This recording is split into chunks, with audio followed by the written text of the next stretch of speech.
الحمد للہ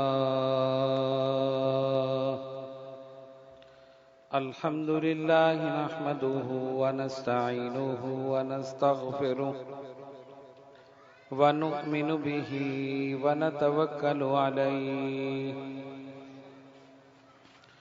ونعوذ باللہ من شرور انفسنا ومن سیئات اعمالنا من يهده الله فلا مضل له ومن يضلله فلا هادي له ونشهد أن لا إله إلا الله وحده لا شريك له ونشهد أن سيدنا ونبينا وشفيعنا وشفاء صدورنا وغوثنا وغياثنا ومغيثنا ومعيننا وقطبنا وفريدنا ونظامنا وسراجنا وأولانا وأشرفنا ونور عيننا محمدا عبده ورسوله أما بعد فأعوذ بالله من الشيطان الرجيم بسم الله الرحمن الرحيم نون والقلم وما يسطرون ما أنت بنعمة ربك بمجنون وإن لك لأجرا غير ممنون وإنك لعلى خلق عظيم صدق الله مولانا العظيم وبلغنا رسوله النبي الكريم ونحن على ذلك لمن الشاهدين والشاكرين والحمد لله رب العالمين۔ بارگاہ رسالت میں درود پاک کا نذرانہ پیش کی۔ اللہم صلی علی سیدنا و مولانا محمد وعلی آل سیدنا و مولانا محمد وَأَصْحَابِ سَيِّدِنَا وَمَوْلَانَا مُحَمَّدٍ وَبَارِكْ وَسَلِّمْ صَلَاةً وَسَلَامًا عَلَيْكَ يَا رَسُولَ اللَّهِ۔ قرآن مجید فرقان حمید کی سورہ قلم کی ابتدائی آیات تلاوت کرنے کا شرف حاصل کیا۔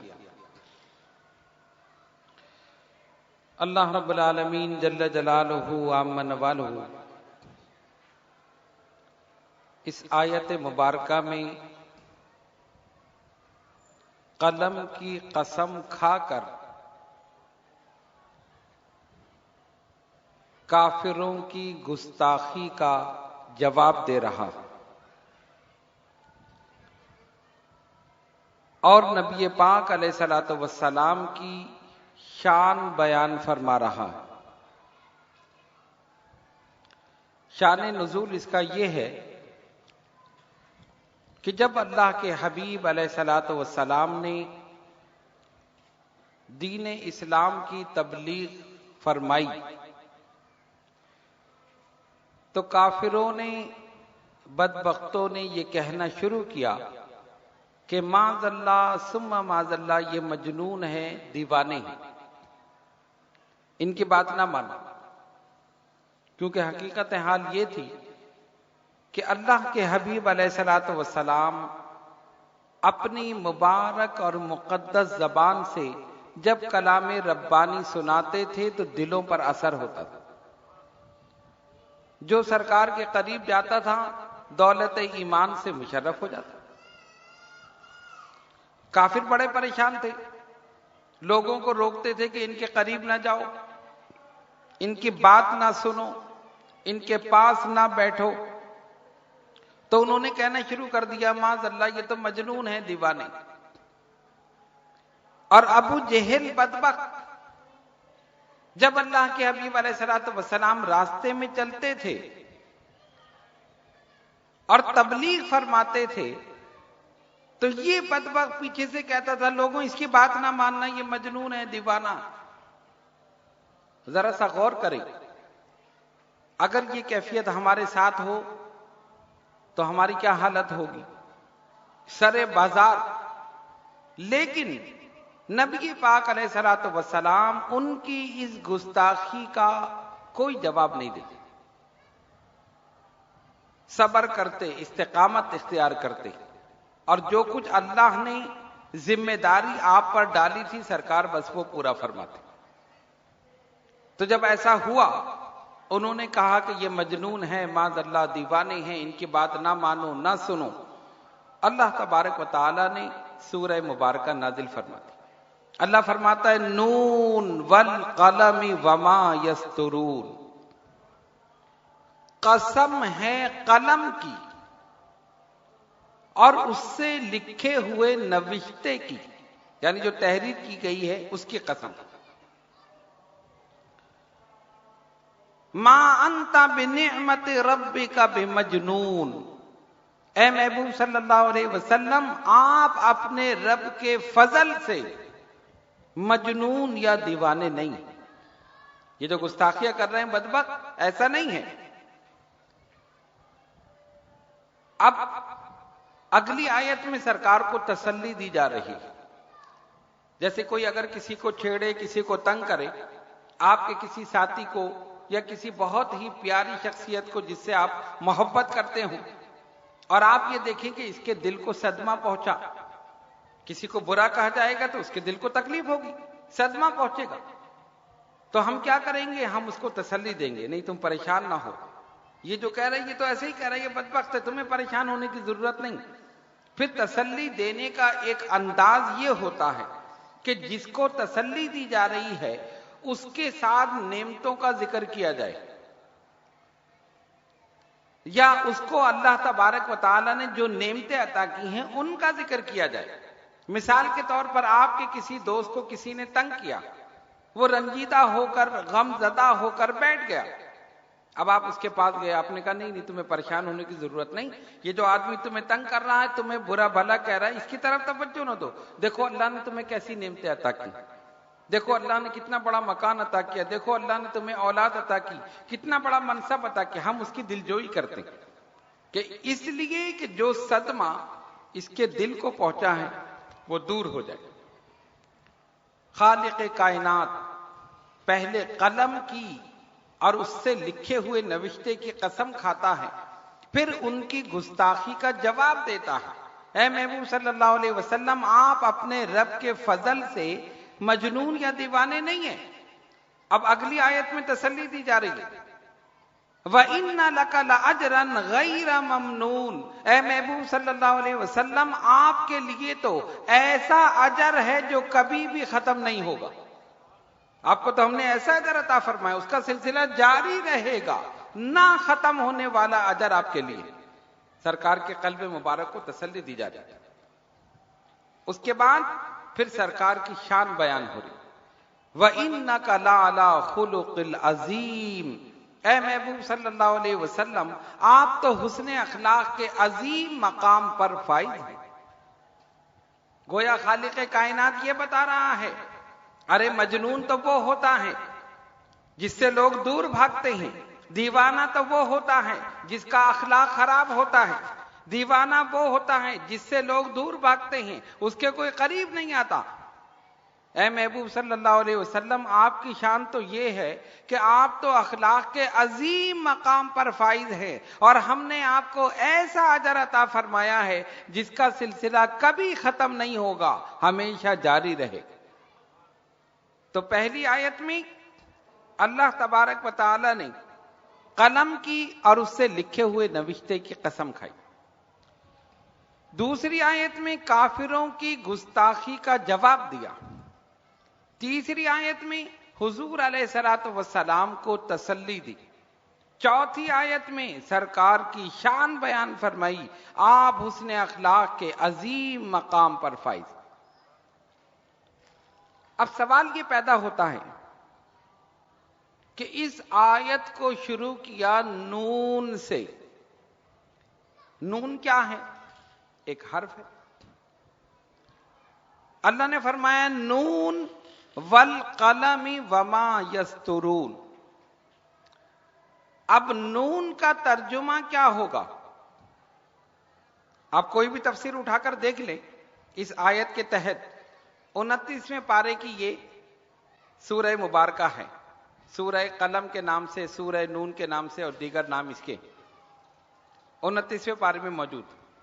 جو تفاسیر ہیں وہ آپ اٹھا کر دیکھ لیں، بڑے بڑے مفسرین جو قرآن کے ایک ایک لفظ کا ترجمہ کرتے ہیں، الحمد کے الف سے لے کر والناس کے سین تک ایک ایک حرف کا ترجمہ کرنے والے، جو عربی جاننے والے، سمجھنے والے، سمجھانے والے، لکھنے والے، لیکن جب ان حروف پر پہنچتے ہیں تو کیا کہتے ہیں؟ اللہ و رسولہ اعلم، اللہ اور اس کا رسول جانتا، ہم نہیں جانتے۔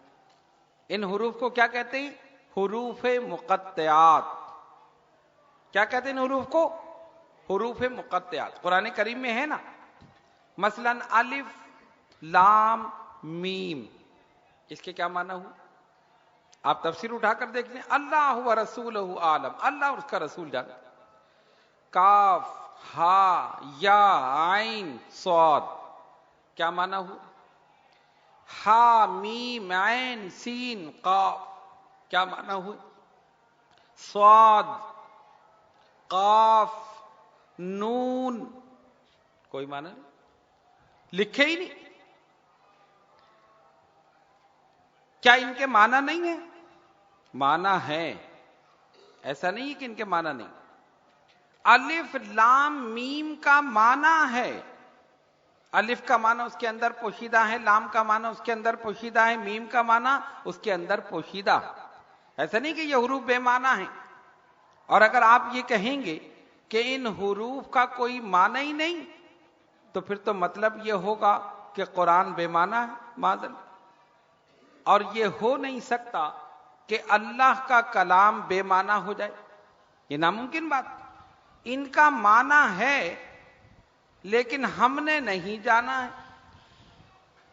معنی ہے ہم نے نہیں جانا ہے۔ کیوں؟ اللہ نے جانا ہے یا رسول نے جانا ہے صلی اللہ علیہ وسلم، اور کوئی نہیں جانتا۔ الف کا معنی ہے، الف کے اندر پوشیدہ ہے۔ لام کا معنی ہے، اس کے اندر پوشیدہ ہے۔ میم کا معنی ہے، اس کے اندر پوشیدہ ہے۔ اللہ جانے یا رسول اللہ جانے صلی اللہ علیہ وسلم۔ اور کیا کیفیت ہوگی جب حضرت جبریل علیہ السلام وحی لے کر نازل ہوتے ہوں؟ یا رسول اللہ صلی اللہ علیہ وسلم، اللہ فرماتا ہے الف، حضور نے فرمایا فہم، تو میں سمجھ گیا۔ اللہ فرماتا ہے لام، فرمایا میں سمجھ گیا۔ اللہ فرماتا ہے میم، فرمایا میں سمجھ گیا۔ جس نے بھیجا وہ جانے یا جس کی طرف بھیجا وہ جانے، اور کسی کو پتہ ہی نہیں۔ بڑا ضروری تھا کہ قرآن میں کچھ الفاظ ایسے ہوں جن کا معنی صرف اللہ جانتا ہو یا رسول اللہ جانتے ہوں صلی اللہ علیہ وسلم، تاکہ کوئی یہ نہ کہہ سکے کہ ہم قرآن سمجھنے میں رسول کی طرح ہیں، ہم قرآن سمجھنے میں رسول کی طرح ہیں۔ اللہ تبارک و تعالی نے اسی لیے حروف مقطعات رکھ دیے، ان کے معنی کوئی نہیں جانتا، اللہ جانتا ہے یا اس کے بتانے سے اس کا رسول جانتا، اور کوئی نہیں جانتا۔ بڑے بڑے علماء، مفسرین، محدثین، متکلمین، عربی پر اتھارٹی، پوری مکمل دسترس رکھنے والے، حروف مقطعات پر جب پہنچتے ہیں اپنی علمی عاجزی اور انکساری کا اظہار کر دیتے۔ اللہ و رسولہ اعلم، اللہ جانے یا رسول اللہ جانے صلی اللہ علیہ وسلم۔ تو یہ نون جو ہے اس آیت کے شروع میں، یہ حروف مقطعات میں سے۔ اور یاد رکھیے قرآن کریم میں اللہ تبارک و تعالی نے 3 قسم کی آیتیں رکھی: محکمات، متشابہات اور مقطعات۔ محکمات وہ ہیں جن سے عقیدہ بنتا ہے، جن سے عقیدہ بنتا ہے، جو اس کا ترجمہ ہے، اس آیت کا جو ترجمہ ہے وہی اللہ کی مراد ہے، اور جو اللہ کی مراد ہے وہی ترجمہ ہے۔ اس کو کہتے ہیں آیت محکم۔ اور آیت متشابہات، جو اس کا ترجمہ ہے وہ اللہ کی مراد نہیں، اور جو اللہ کی مراد ہے وہ ترجمے میں ظاہر نہیں۔ بات سمجھ میں آ رہی ہے؟ نہیں سمجھے؟ میں اور آسان کر دوں، بلکہ مثال دے دوں تاکہ بات آپ کے سمجھ میں آ جائے۔ متشابہات، متشابہات سے عقیدہ بنانا جائز نہیں ہے۔ یاد رکھیے، متشابہات، آیات متشابہات، ان سے عقیدہ نہیں بنے، عقیدہ بنے گا آیت محکم سے۔ اب متشابہات کی مثال، ید اللہ فوق ایدیہم، اللہ کا دست قدرت ان کے ہاتھوں پر، اللہ کا دست قدرت ان کے ہاتھوں پر۔ ید کے معنی ہاتھ، جس کو ہم کہتے ہیں دست قدرت۔ فوق ایدیہم، ان کے ہاتھوں پر۔ اب بتائیے، کیا اللہ تبارک و تعالی کا ہاتھ ہے؟ معاذ اللہ، نہیں۔ وہ تو جسمانیات، مکین مکانیات سے پاک ہے۔ نہ اس کا ہاتھ ہے، نہ اس کی آنکھ ہے، نہ اس کی زبان ہے، نہ اس کا جسم ہے، نہ اس کی ٹانگیں، نہ اس کے پیر۔ یہ تمام چیزیں نہیں، یہ تو مخلوق کے لیے ہیں اور وہ خالق ہے۔ لیکن اس کی شان یہ ہے، اس کی آنکھ نہیں ہے مگر وہ دیکھتا ہے، اس کے کان نہیں ہے مگر وہ سنتا ہے، اس کے ہاتھ نہیں ہے مگر وہ پکڑتا ہے، اور اس کے ہاتھ نہ ہونے کے باوجود پکڑ ایسی مضبوط ہے۔ قرآن نے کہا ان بطش ربک لشدید، تمہارے رب کی پکڑ بڑی مضبوط ہے۔ جب وہ پکڑ لے تو کوئی اس سے چھڑا نہیں سکتا۔ جس کو خالق کائنات پکڑے، دنیا کی کوئی طاقت نہیں چھوڑا سکتی، اور جس کو وہ رہا کر دے کوئی طاقت پکڑ نہیں سکتی۔ تو اللہ نے فرمایا ید اللہ فوق ایدیہم، اللہ کا دست قدرت ان کے ہاتھوں پر۔ اب ید کے معنی تو ہاتھ ہی ہوئے، ترجمہ ہی کیجئے، ید اللہ، اللہ کا ہاتھ۔ ید کے معنی ہاتھ، اور ید اللہ کہیں گے تو ترجمہ کیا ہوگا؟ اللہ کا ہاتھ۔ لیکن اگر عقیدہ اس سے یہ بنائیں گے کہ اللہ تعالیٰ کا ہاتھ ہے تو یہ غلط ہو جائے گا۔ وہ تو ان تمام چیزوں سے پاک ہے۔ تو ید کہہ کر اللہ نے جو مراد لی ہے وہ اس ترجمے میں ظاہر نہیں ہے، اور جو ترجمے کا ظاہر ہے وہ اللہ کی مراد ہے۔ اسی لیے آیات متشابہات سے عقیدہ بنانا جائز نہیں، آیات متشابہات سے عقیدہ بنانا جائز نہیں۔ ہاں، آیات محکمات، ان سے عقیدہ بنے گا۔ اور آیت محکم کی تعریف یہ ہے کہ جو ترجمے میں ظاہر ہے وہی اللہ کی مراد ہے، اور جو اللہ کی مراد ہے وہی ترجمے سے ظاہر ہے، اس سے عقیدہ بنے گا۔ آیت محکم کیا ہے؟ قد جاءکم من اللہ نور و کتاب مبین، آ گیا تمہارے پاس اللہ کی طرف سے ایک نور اور ایک روشن کتاب۔ نور سے مراد ذات پاک محمد مصطفیٰ صلی اللہ علیہ وسلم، اور کتاب مبین سے مراد قرآن مجید فرقان حمید۔ آیت محکم ہے۔ یا ایھا النبی انا ارسلناک شاہدا ومبشرا ونذیرا وداعیا الی اللہ باذنہ وسراجا منیرا۔ اے غیب کی خبر بتانے والے، ہم نے آپ کو چشم دید گواہ بنا کر، خوشخبری سنانے والا، اللہ سے ڈرانے والا، اس کے حکم سے اس کی طرف بلانے والا، اور چمکتا ہوا آفتاب بنا کر اس دنیا میں بھیجا۔ چمکتا ہوا آفتاب بنا کر اس دنیا میں بھیجا۔ جو ترجمہ ہے وہی اللہ کی مراد ہے، اور جو اللہ کی مراد ہے وہی ترجمے میں ظاہر۔ اس کو کیا کہیں گے؟ آیت محکم۔ تو محکمات، متشابہات اور مقطعات۔ عقیدہ بنے گا آیات محکمات سے، جو ہم نے آپ کے سامنے پیش کر دی۔ اب اللہ تبارک و تعالی نے شروع کیا نون والقلم وما یسطرون، قسم ہے قلم کی۔ قلم کی قسم کیوں کھائی؟ اس میں کیا راز؟ اس میں کیا حکمت؟ کسی اور چیز کی بھی قسم کھائی جا سکتی۔ خالق کائنات قلم کی اہمیت کو واضح کرنا چاہتا ہے۔ کیوں؟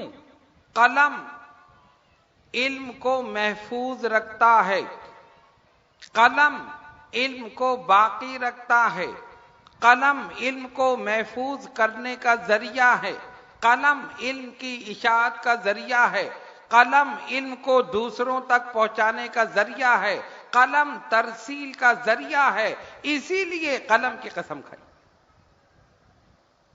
اور آپ جانتے ہیں کہ علم کی اہمیت، تعلیم کی اہمیت اور علم کا حصول، اسلام میں اس کی بڑی اہمیت ہے۔ نبی پاک علیہ الصلوۃ والسلام جب کوئی وحی نازل ہوتی، سرکار دو عالم علیہ الصلوۃ والسلام اسے لکھواتے۔ کچھ صحابہ تھے کاتبان وحی، کوئی آیت نازل ہوئی، سرکار نے بلایا، کہا لکھو، ابھی یہ وحی مجھ پر نازل ہوئی ہے، یہ فلاں آیت ہے، فلاں سورت ہے، جو بھی ہو تو سرکار اسی پر لکھواتے۔ تو قلم نے اس علم کو باقی رکھا یا نہیں رکھا؟ اس آیت کو، اس سورت کو، اس کلام کو۔ قلم علم کو باقی رکھنے کا ذریعہ، اور اسلام نے علم کے حصول پر زور دیا۔ ایک جنگ میں قیدی آئے، جنگ ہوتی تھی نا، تو جو کفار کے لوگ قید ہوتے تھے، جب وہ مسلمانوں کے پاس آتے تھے تو نبی پاک علیہ الصلوۃ والسلام کا یہ حکم تھا کہ ان کو بھی تکلیف نہ دی جائے۔ ان کو کھانا پینا دیا جاتا تھا، رہنے سہنے کے لیے جگہ دی جاتی تھی۔ اگر وہ پیسے دے کر اپنی جان چھڑا لیں، جزیہ دے دیں، فدیہ دے دیں، تو وہ دے سکتے تھے۔ کسی نے پیسے دے دیے، اس کی جان چھٹ گئی۔ کچھ ایسے قیدی آئے جو لکھنا پڑھنا جانتے تھے، کفار کی طرف سے، مسلمانوں کو فتح ہوئی، قیدی بن کر آ گئے مدینہ طیبہ میں۔ نبی پاک علیہ الصلوۃ والسلام نے ان کی آزادی اس بات پر موقوف رکھی کہ تم میں سے ہر ایک 10 مسلمانوں کو لکھنا پڑھنا سکھائے۔ آپ دیکھیے، تم لوگ لکھنا پڑھنا جانتے ہو، تم میں سے ہر ایک قیدی جو ہے 10 مسلمانوں کو لکھنا پڑھنا سکھائے، اور جب وہ سکھا دے گا وہ آزاد۔ علم کی اہمیت نگاہ نبوت میں، دولت کی اہمیت نہیں تھی۔ کوئی اور ہوتا تو وہ کہتا اتنے پیسے دے دو ہم تمہیں آزاد کر دیں، اتنا سونا دے دو، اتنی چاندی دے دو، یا فلاں چیز دے دو، مال و اسباب دے دو، دولت دے دو۔ نہیں، سرکار دو عالم علیہ الصلوۃ والسلام نے ان سے دولت نہیں مانگی، علم حاصل کروایا اپنے امتیوں کو۔ جو مسلمان لکھنا پڑھنا نہیں جانتے، ان قیدیوں سے کہا جو کافر تھے، تم میں سے ایک آدمی 10 مسلمانوں کو لکھنا پڑھنا سکھا دے، وہ آزاد ہے۔ انہوں نے کہا ٹھیک ہے، ان کو آزادی مل رہی تھی۔ تو ایک آدمی نے 10 مسلمانوں کو لکھنا پڑھنا سکھا دیا۔ جب سرکار دو عالم علیہ الصلوۃ والسلام نے دیکھا کہ اس طرح مسلمانوں نے لکھنا پڑھنا سیکھ لیا، ان کو آزاد کر دیا۔ یہ ہے اسلام میں علم کی اہمیت، اسلام میں علم کی اہمیت۔ تو قلم علم کو باقی رکھتا ہے۔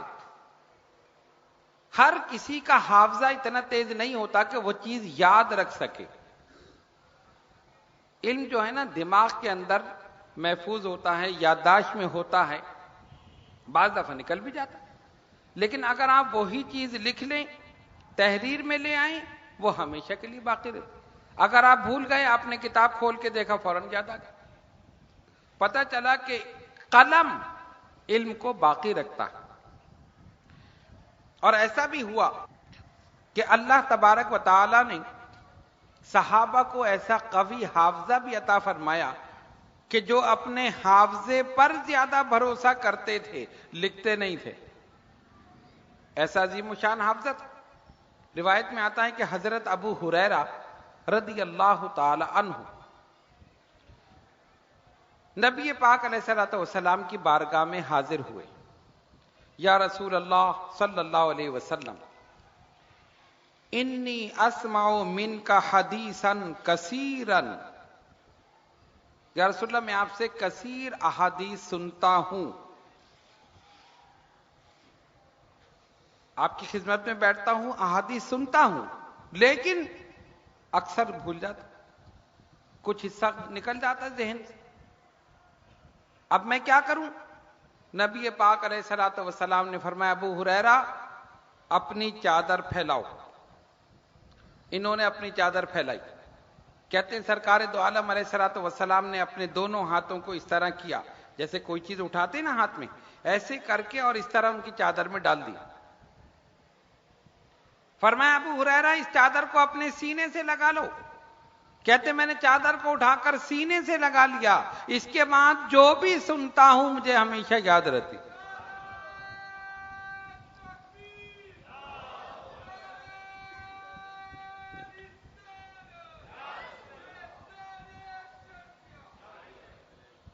اس کے بعد جو بھی سنتا ہوں مجھے یاد رہتا ہے۔ کیا دیا حضور نے؟ ارے ایسے اشارہ کر کے ڈال دیا۔ کسی کو کوئی چیز نظر آئی؟ جو صحابہ وہاں موجود تھے، خود حضرت ابو ہریرہ رضی اللہ تعالیٰ عنہ موجود تھے، کوئی چیز ان کو نظر آئی کہ اٹھا کے ڈال دی؟ نہیں، ایسے اشارہ کیا، یوں ڈال دیا، ابو ہریرہ سینے سے لگا لو، انہوں نے لگا لیا۔ کہتے جو بھی سنتا ہوں ہمیشہ یاد رہتا۔ ایسا قوی حافظہ سرکار دو عالم علیہ الصلوۃ والسلام نے عطا فرما دیا کہ سب سے زیادہ حدیثیں ابو ہریرہ کو یاد تھی، سب سے زیادہ حدیثیں، اور اپنے حافظے پر بھروسہ کرتے تھے، لکھتے نہیں تھے، تحریر پہ بھروسہ نہیں۔ ہم تو کچھ سنے تو بھول جائے، کچھ الفاظ دوبارہ بیان کرے تو آگے پیچھے ہو جائے۔ ارے ان کو اللہ تبارک و تعالی نے نبی پاک علیہ الصلوۃ والسلام کے وسیلے سے ایسا حافظہ عطا فرما دیا کہ مرتے دم تک سب کچھ یاد۔ تو کچھ صحابہ تو وہ تھے اللہ نے حافظہ عطا فرما دیا، اور باقی جو تھے وہ لکھتے تھے، احادیث لکھتے تھے۔ حضرت عبداللہ نبی پاک علیہ الصلوۃ والسلام کے صحابی رضی اللہ تعالی عنہ، ان کی بھی ایک عادت تھی، جو چیز حضور کی زبان سے نکلے فوراً لکھ لیتے۔ کوئی بھی لفظ ایسا نہیں تقریر میں یا واعظ و نصیحت میں، نہیں، عام طور پہ حضور کی محفل میں بیٹھے، نجی محفل ہے، گفتگو ہو رہی، جو لفظ سرکار کی زبان سے نکلا فوراً لکھ لی۔ لوگوں نے ان کو روکا، عبداللہ ایسا نہ کرو، تم ہر بات لکھ رہے ہو، جو بات حضور کی زبان سے نکلتی ہے فوراً لکھ لیتے ہو، جو لفظ نکلا فوراً لکھ لیا۔ انہوں نے کہا کیوں؟ کہا سنو، کبھی نبی پاک علیہ الصلوۃ والسلام غصے کے عالم میں، کبھی خوشی اور مسرت کے عالم میں، کبھی کسی کیفیت میں، ہر بات نہ لکھو۔ جب حضور علیہ الصلوۃ والسلام واعظ و نصیحت فرمائیں تب لکھو، تبلیغ فرمائیں تب لکھو، عام طور پہ گفتگو فرما رہے ہوں تو نہ لکھو۔ انہوں نے لکھنا چھوڑ دیا۔ یہ بات حضور علیہ الصلوۃ والسلام تک پہنچی، سرکار نے فرمایا بلاؤ عبداللہ، بلایا۔ تم نے لکھنا کیوں چھوڑ دیا؟ یا رسول اللہ صلی اللہ علیہ وسلم، فدا کا امی و آبی، حضور میرے ماں باپ قربان۔ سرکار میری عادت تھی، جو بات آپ کی زبان سے نکلتی میں لکھ لیتا، جو لفظ نکلتا میں لکھ لیتا۔ لوگوں نے مجھ سے کہا ہر بات نہ لکھو، جب واعظ و نصیحت فرمائیں تب لکھو، جب تبلیغ کریں تب لکھو۔ ہو سکتا ہے کبھی جلال کے عالم میں، غصے کے عالم میں کوئی ایسی بات ہو جو لکھنے کے لیے مناسب نہ ہو، اس وجہ سے میں نے لکھنا چھوڑ دیا۔ اب سنو اپنے آقا کا ارشاد، سرکار نے فرمایا یا عبداللہ اکتب، اے عبداللہ لکھو جو میری زبان سے نکلے، خدا کی قسم محمد کی زبان پر حق کے سوا کچھ آ ہی نہیں سکتا۔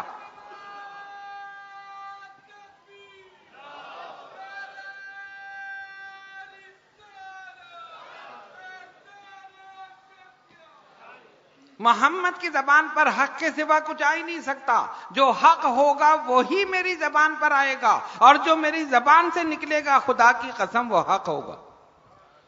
قرآن نے کہا وَمَا يَنْطِقُ عَنِ الْهَوَىٰ إِنْ هُوَ إِلَّا وَحْيٌ يُوحَىٰ، ہمارا محبوب نہیں بولتا مگر وحی الہی کے ساتھ، جو ہم ان کی طرف وحی کرتے ہیں وہی تمہاری طرف پہنچا دے۔ ارے جن کی شان یہ ہو ان کا بولنا وحی الہی، جو اللہ وحی کرے وہی ہماری طرف پہنچا دیں، ان کی زبان سے غلط کیسے نکل سکتا؟ یا عبداللہ اکتب، لکھو جو میری زبان سے نکلی۔ یہ شان ہے نبی پاک علیہ الصلوۃ والسلام کی۔ تو پتہ یہ چلا قلم علم کو محفوظ رکھتا ہے، اسی لیے سرکار دو عالم علیہ الصلوۃ والسلام لکھواتے تھے۔ کاتبان وحی کی تعداد ہے صحابہ میں جو لکھنا جانتے تھے، سرکار ان کو بلاتے تھے، لکھو یہ وحی نازل ہوئی ہے، یہ فلاں سورت ہے، یہ فلاں آیت ہے، وہ لکھتے تھے۔ اسی طرح احادیث کو صحابہ اکرام رضوان اللہ تعالی علیہ مجمعین لکھتے تھے۔ پتہ چلا اسلام میں علم کے حصول کی بڑی اہمیت ہے۔ نبی پاک علیہ الصلوۃ والسلام نے علم کے حصول پر زور دیا۔ اب علم کیسے حاصل کیا جائے؟ علم حاصل کرنے کے کئی طریقے ہیں۔ ایک طریقہ تو یہ ہے کہ آپ کسی مکتب میں داخل ہوں تب آپ علم حاصل کریں، جو اس کا کورس ہے، ترتیب ہے، نظم و ضبط ہے، وہ تمام چیزیں آپ پر لاگو ہوں گی۔ آپ پورا سلیبس لیں، ساری کتابیں لیں، اسٹیپ بائی اسٹیپ ایک ایک کلاس پڑھتے رہیں، آپ پہنچ جائیں گے۔ اس کے بعد آپ کو ڈگری مل گئی۔ ایک علم حاصل ہوتا ہے صحبت سے، علماء کی صحبت میں بیٹھو علم حاصل ہوگا، علماء کی صحبت میں بیٹھو علم حاصل ہوگا۔ اور نبی پاک علیہ الصلوۃ والسلام نے فرمایا حدیث شریف علم کے متعلق، فرمایا عالم بن جاؤ، کن عالمن، عالم بن جاؤ پہلی چیز۔ اور سرکار دو عالم علیہ الصلوۃ والسلام جانتے تھے کہ سارے عالم نہیں بن سکتے، تو فرمایا او متعلمن، پھر طالب علم بن جاؤ۔ پہلی چیز عالم نہیں بن سکتے، او متعلمن، طالب علم بن جاؤ۔ یہ بھی نہیں بن سکتے او مستمعن، یا ان کے سننے والے بن جاؤ۔ سننے والے جیسے آپ لوگ بیٹھے ہیں، آپ سن رہے ہیں، اگر عالم نہیں بن سکتے، طالب علم نہیں بن سکتے، او مستمعن تیسرا درجہ ہے، ان کے سننے والے بن جاؤ۔ جہاں پر علمی گفتگو ہو، علمی تقریر ہو، علمی محافل ہو، وہاں بیٹھ جاؤ، سننے والوں میں شامل ہو جاؤ۔ اور اگر یہ بھی نہیں کر سکتے او محبن، تو ان سے محبت کرنے والے بن جاؤ۔ کتنی چیزیں بیان کی؟ 4۔ پہلی چیز عالم بن جاؤ، نہیں بن سکتے او متعلمن، طالب علم بن جاؤ، نہیں بن سکتے او مستمعن، ان کے سننے والے بن جاؤ، یہ نہیں بن سکتے او محبن، ان سے محبت کرنے والے بن جاؤ۔ فرمایا لیکن 5ویں مت ہونا ورنہ ہلاک ہو جاؤ۔ اب 5واں کون ہوگا؟ وہ تو آپ کو پتہ ہی ہے بھائی، ایک تو عالم ہے، ایک طالب علم ہے، ایک ان دونوں کا سننے والا ہے محفل میں جیسے آپ بیٹھیں، اور ایک محبت کرنے والا ہے۔ جب یہ چاروں نہیں ہوں گے تو کون ہوگا؟ یا تو نفرت کرنے والا ہوگا، یا کوئی ہنگامہ ہی کرنے والا ہوگا، اور تو کوئی ہوگا نہیں۔ فرمایا 5ویں مت بننا ورنہ ہلاک ہو جاؤ۔ یہ سرکار دو عالم علیہ الصلوۃ والسلام کی حدیث شریف ہے۔ تو الحمدللہ آپ لوگ تیسرے درجے میں آ گئے۔ تیسرے میں آئے یا نہیں آئے؟ عالم تو سارے نہیں ہیں، طالب علم بھی نہیں ہے، ہو سکتا ہے طالب علم بھی ہوں بہت سے، لیکن مستمعن میں آپ سب آ گئے، سننے والے۔ اب یہ نہیں پتا کہ محبن میں ہے یا نہیں، وہ میں نہیں کہہ سکتا، پتہ نہیں آپ کو محبت ہے یا نہیں، وہ تو دل کی بات ہے نا. ہے محبت سب کو نہیں ہے میرے خیال سے. اچھا ہاں ٹھیک ہے سب کو، ماشاءاللہ، یہ تو اچھی بات ہے. پھر آپ دو درجوں میں شامل ہو گئے، مستمعن او محبن، ان دونوں میں آپ شامل ہو گئے. شکر ہے کہ پانچویں کی طرف نہیں گئے، پہلے ہی دونوں میں شامل ہو گئے. اللہ تعالیٰ اسی میں شامل رکھے. تو علم حاصل کرنے کا ایک درجہ یہ بھی ہے، ایک طریقہ یہ بھی ہے. آپ محفل میں بیٹھ جائیں آپ کو علم حاصل ہو. اللہ رسول صلی اللہ علیہ وسلم کا ذکر ہو رہا ہے، احادیث بیان ہو رہی ہیں، قرآن مجید فرقان حمید کی آیات بینات پڑھی جا رہی ہیں. فرمایا میرے آقا صلی اللہ علیہ وسلم نے، من خرج فی طلب العلم فہو فی سبیل اللہ، جو علم کی طلب میں نکلا وہ اللہ کے راستے میں ہے یہاں تک کہ واپس لوٹے، حتی یرجع. جو علم کی طلب میں نکلا وہ اللہ کے راستے میں ہے یہاں تک کہ واپس لوٹے. اب جو علم کی طلب کرتا ہے، طالب علم ہے، اس کا مقام دیکھو کیا ہے. بعض احادیث میں آیا، سرکار دو عالم علیہ الصلوۃ والسلام نے فرمایا، حدیث شریف کا مفہوم یہ ہے کہ جب طالب علم علم دین حاصل کرنے کے لیے جاتا ہے تو اللہ کے فرشتے اس کی راہ میں اپنے پر بچھاتے، اس کی راہ میں پر بچھاتے، اور جب تک وہ واپس نہیں لوٹتا وہ اللہ کے راستے میں. کتنا بڑا مقام ہے. سلطان محمود غزنوی ہندوستان کا بہت بڑا بادشاہ گزرا. اس کے باپ کا نام تھا سبکتگین، وہ بھی بادشاہ تھا، سلطان سبکتگین. محمود غزنوی کو 3 چیزوں میں اشتباہ تھا، یعنی شک تھا کہ پتہ نہیں یہ چیزیں صحیح ہیں یا نہیں ہیں. پہلی چیز کہ وہ خود سبکتگین کا بیٹا ہے یا نہیں، اس کو شک تھا، پتہ نہیں کیا مسئلہ تھا. خیر اس کو شک تھا، حالانکہ اپنے باپ کے بارے میں تو شک نہیں ہونا چاہیے. ہو سکتا ہے کوئی بات ادھر ادھر سے اس نے کچھ سن لی ہو ایسی، تو اس کو شک تھا کہ پتہ نہیں میں سبکتگین کا بیٹا ہوں یا نہیں. دوسرے ایک حدیث شریف نبی پاک علیہ الصلوۃ والسلام کی، سرکار نے فرمایا علماء انبیاء کے وارث ہیں. العلماء ورثۃ الانبیاء، علماء جو ہیں انبیاء کے وارث. اب وارث کیوں کہا؟ کہ انبیاء کی وراثت درہم و دینار نہیں ہے، علم ہے. آدمی مرتا ہے نا تو وراثت میں چیزیں چھوڑتا ہے، کوئی جائیداد چھوڑتا ہے، کوئی مکان، کوئی اور چیز، کوئی دولت، کوئی مال. تو سرکار نے فرمایا انبیاء کی وراثت درہم و دینار نہیں، علم ان کی وراثت ہے. اب ظاہر ہے جب آدمی علم حاصل کرے گا، عالم بنے گا، تو انبیاء کا وارث، وراثت اس کو ملی. تو فرمایا العلماء ورثۃ الانبیاء، علماء انبیاء کے وارث ہیں. تو سلطان محمود غزنوی کو یہ شک ہوا کہ پتہ نہیں یہ حدیث ہے یا نہیں ہے، جو ہو سکتا ہے کسی نے ایسے ہی کہہ دیا ہو.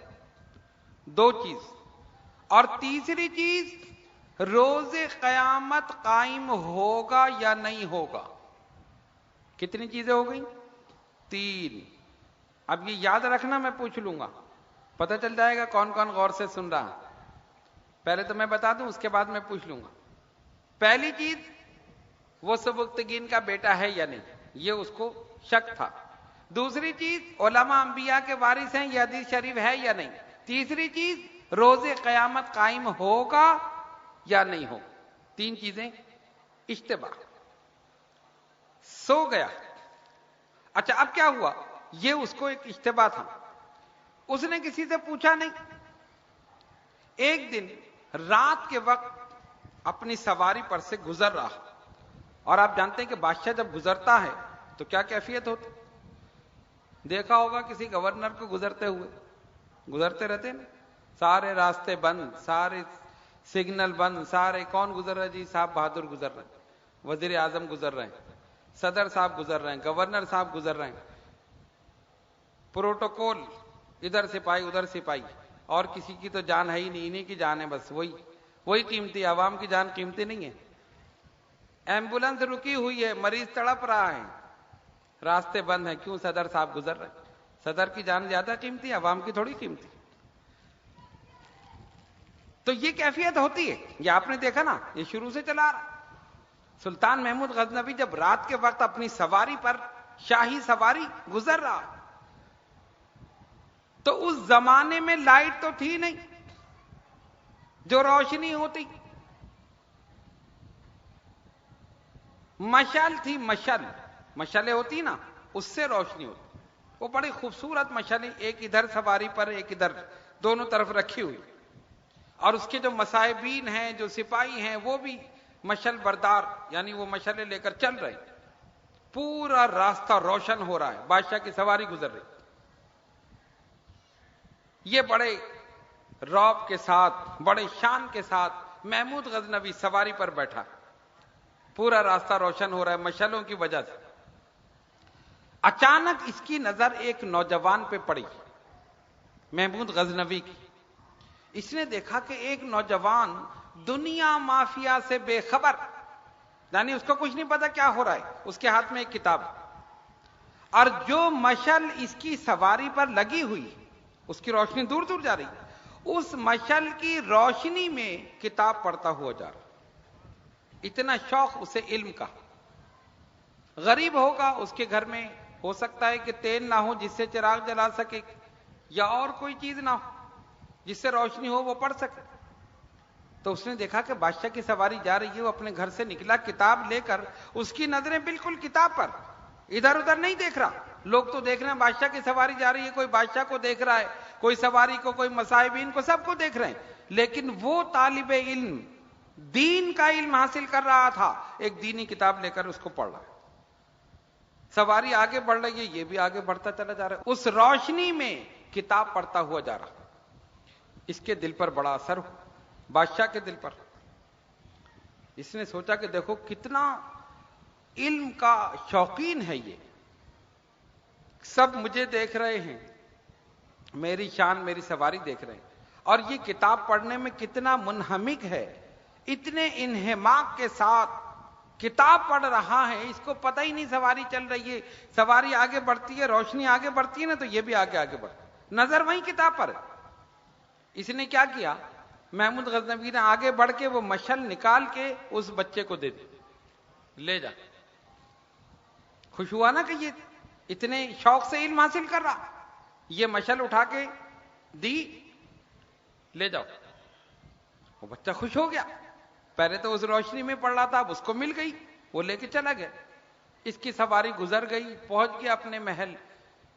جب رات کو سویا تو یہ تو سو گیا، لیکن اس کا مقدر جاگ گیا. بعض نیندیں ایسی ہوتی ہیں کہ دل چاہتا ہے کہ اس نیند پر بیداری کو قربان کر دیا جائے. بعض نیند ایسی ہوتی اور دل چاہتا ہے کہ ایسی نیند بار بار آ جائے. کیسی نیند تھی؟ محمود غزنوی سویا، اس کا مقدر جاگ گیا. سرکار ابد قرار احمد مختار حبیب کردگار جناب محمد رسول اللہ صلی اللہ علیہ وسلم محمود کے خواب میں تشریف لیا.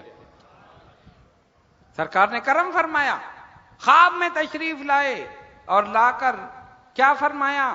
اب وہ تینوں چیزیں اپنے ذہن میں رکھنا. یاد ہے نا تینوں چیزیں؟ ہاں، گردن تو سارے ہلا رہے، پوچھوں گا تو پتہ ہی نہیں ہوگا. نبی پاک علیہ الصلوۃ والسلام نے فرمایا، اے سبکتگین کے بیٹے، پہلے سوال کا جواب ہو، تو نے میرے علم کے وارث کی جس طرح قدر کی. دوسرے سوال کا جواب ہو، روز قیامت اللہ تجھے بہترین اجر عطا فرمائے گا. تیسرے کا جواب. یہی تین سوال تھے نا. میں پتہ نہیں سبکتگین کا بیٹا ہوں یا نہیں، حضور نے مخاطب ہی یہی فرمایا، اے سبکتگین کے بیٹے. اس کو یقین ہو جائے واقعی میرا باپ سبکتگین ہے. تو نے میرے علم کے وارث کی جس طرح قدر کی. اس نے قدر کی نا، وہ مشعل اٹھا کے اس کو دے دی، بیٹا جا تو پڑھ لے، اپنے گھر لے جا. علم کے وارث کی. العلماء ورثۃ الانبیاء، علماء انبیاء کے وارث. تصدیق ہو گئی، یہ حدیث شریف ہے، کوئی کہاوت نہیں ہے. پھر اس نے سوچا تھا کہ روز قیامت قائم ہوگا یا نہیں. سرکار نے تیسرا جملہ فرمایا، کل قیامت کے دن اللہ تعالیٰ تجھے بہترین اجر عطا فرمائے گا. تینوں سوالوں کے جواب. یہ شان ہے میرے آقا صلی اللہ علیہ وسلم کی، ایک جملے میں تینوں سوالوں کے جواب دے دی۔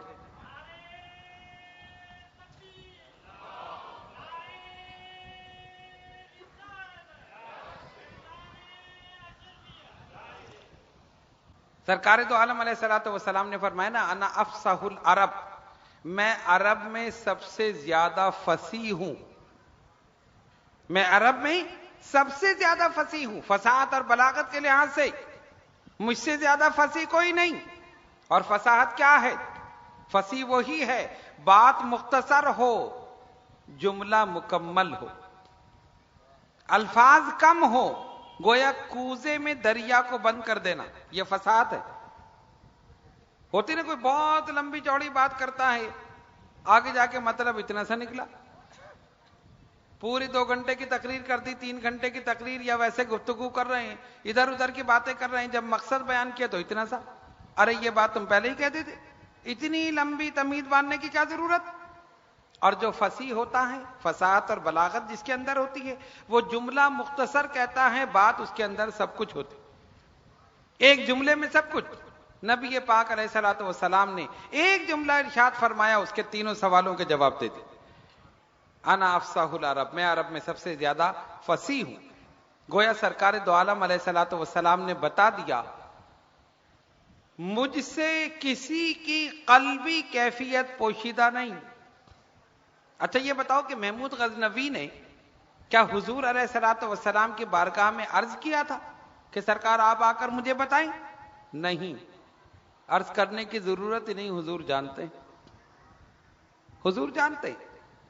ارے قبیلہ بنو تمیم کے لوگ بارگاہ رسالت میں پہنچ گئے، کاشانِ نبوت پر، حضور علیہ الصلوۃ والسلام آرام فرما رہے، انہوں نے باہر سے پکارنا شروع کر دیا، اے محمد صلی اللہ علیہ وسلم، یا محمد صلی اللہ علیہ وسلم، پکارنا شروع کر دیا۔ خالق کائنات کو ان کی یہ ادا ناپسند ہوئی، کوئی میرے محبوب کو جا کر اس طرح باہر سے چیخنا شروع کر دے، پکارنا شروع کر دے، جبکہ محبوب صلی اللہ علیہ وسلم کاشانِ نبوت میں آرام فرما رہے ہیں، ادب کے خلاف ہے۔ فوراً آیت ربانی نازل فرما دی، اے جبریل جاؤ ان کو پیغام سنا دو، ان الذین ینادونک من وراء الحجرات اکثرهم لا یعقلون۔ اے محبوب صلی اللہ علیہ وسلم، جو آپ کو حجرے کے باہر سے پکارتے ہیں ان میں سے اکثر بے عقل ہیں۔ وَلَوْ أَنَّهُمْ صَبَرُوا، اگر یہ صبر کرتے، حَتَّى تَخْرُجَ إِلَيْهِمْ، کہ آپ خود ان میں تشریف لے آتے، لَكَانَ خَيْرًا لَهُمْ، تو یہ ان کے لیے بہتر تھا۔ کیسا ادب سکھایا اللہ نے بارگاہ رسالت صلی اللہ علیہ وسلم، میرے محبوب کو باہر سے مت پکارو، وہ خود تم میں تشریف لے آئیں، بہتر ہے۔ لیکن سوال یہ پیدا ہوا، جب پکاریں گے نہیں تو پتہ کیسے چلے گا؟ پتہ کیسے چلے گا؟ بھئی آپ کسی کے گھر جائیں اور گھر جا کے نیچے ہاتھ باندھ کے کھڑے ہو جائیں، وہ اوپر آرام سے سو رہا، گھنٹوں کھڑے رہو گے، وہ جب اترے گا اترے، جب بیل بجاؤ گے، دروازے پہ دستک دو گے، تبھی تو صاحب خانہ کو پتہ چلے گا کون آیا۔ اور سنت طریقہ تو یہ ہے کہ 3 مرتبہ، بس 3 مرتبہ دستک دو، واپس۔ ہم 3 مرتبہ دیتے ہیں، ہم تو دروازہ توڑ کے رکھ دیں، یہ نکلتا کیوں نہیں؟ بیل بجا بجا کے اس کا دماغ خراب کر دیں۔ ارے ہم اتنی دور سے آئے ہیں، یہ کھارا در میں بیٹھا ہوا اوپر بلڈنگ پہ آرام سے ہیں، یہ اترتا ہی نہیں نیچے۔ ہماری کیفیت تو یہ، سرکار نے فرمایا 3 دفعہ۔ نبی پاک علیہ الصلوۃ والسلام ایک صحابی کے گھر تشریف لے گئے، سرکار نے دروازے پہ دستک دی، السلام علیکم ورحمۃ اللہ وبرکاتہ۔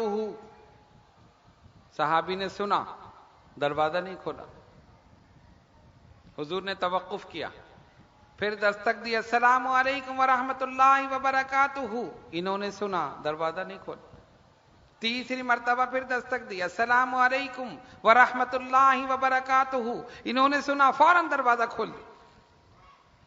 سرکار نے فرمایا پہلے کیوں نہیں کھولا؟ حضور تو جانتے ہیں نا، اتنے تو میری آواز پہلے ہی سن لی تھی، پہلے کیوں نہیں کھولا؟ اب سنو عاشق رسول کا جواب۔ ارے حضور کے غلاموں میں بھی تو عجیب عجیب عاشق ہیں، ان کی محبت کے انداز ہی الگ ہے۔ انہوں نے کیا کہا؟ یا رسول اللہ صلی اللہ علیہ وسلم فدا کا امی و ابی، حضور میرے ماں باپ قربان۔ یہ صحیح ہے، پہلی مرتبہ آپ نے سلام کیا تھا، میں نے سنا تھا، میں نے جواب دیا تھا، میرے جسم کے روئے روئے نے جواب دیا، لیکن دروازہ نہیں کھولا۔ کیوں؟ اگر میں پہلی مرتبہ دروازہ کھول دیتا تو آپ کا سلام ہمارے گھر والوں پر ایک ہی مرتبہ ہوتا، آپ کا سلام ہمارے گھر والوں پر ایک ہی مرتبہ ہوتا۔ آقا میں جانتا تھا آپ کا حکم ہے کہ کہیں جاؤ تو 3 مرتبہ دستک دو، دروازہ نہ کھلے تو واپس آ جاؤ۔ مجھے پتا تھا کہ آپ 2 مرتبہ اور دستک دیں گے، میں چاہتا تھا آپ کی زبان مبارک سے 3 مرتبہ نکل جائے السلام علیکم ورحمۃ اللہ وبرکاتہ۔